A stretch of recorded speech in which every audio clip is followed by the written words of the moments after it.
Now we're getting hit pretty good with a green laser. It's distracting. It was right in my face. It's dangerous. First officer is having a vision problem. And it's a felony. Yep, making arrests. The number of laser strikes nationwide is escalating. Over the last 7 years, we've seen a gradual increase in reports from pilots, averaging about 3,700 incidents a year. But last year, attacks nearly doubled to a record 7,700 strikes.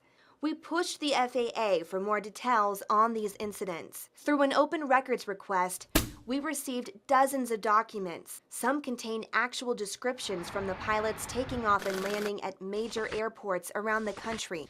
A captain in Houston had to be pulled from the next flight after reporting burning eyes and a 5 to 10% loss of vision. Closer to home, a laser attack on a jet full of passengers landing in Dallas. It was blue, and they were definitely trying to get us.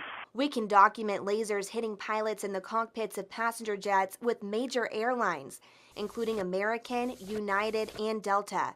But planes are not the only targets. A paramedic was injured by a laser attack on a medical helicopter while landing in Dallas.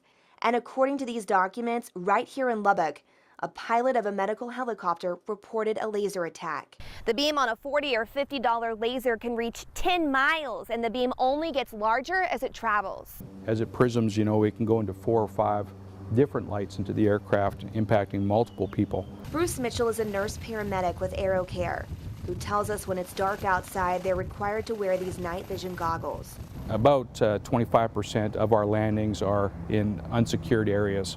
We caught up with AeroCare pilot Patrick Gerdeman right after he returned from an emergency flight. I'm glad you're here, Pat.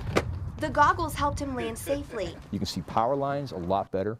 What the goggles allow us to do is pick out the poles. And once I can see the poles, we can figure out where the wires are going. But they can be dangerous if a bright light, like a laser, is shined in their direction. These goggles amplify your night vision by more than 5,000 times. The goggles have a feature in them that if they hit a bright light, they will shut down and protect themselves. But because a laser would be so overwhelming, it would fry the goggles and fry the operator's retina before the goggle would shut down. Captain Chuck Dyer knows pilots who are off the job because of a laser attack. 39 pilots are out. This pilot says he and his co-pilot were victims of a laser attack that continued to target them for several minutes. We were both prior military pilots, so the thought has to be in your mind that you're being tracked by some weaponized system. Whether someone is intentionally causing harm or it's just a prank, the consequences can be the same. It's not funny, it's a felony. And it's not just a prank, it could be prison time.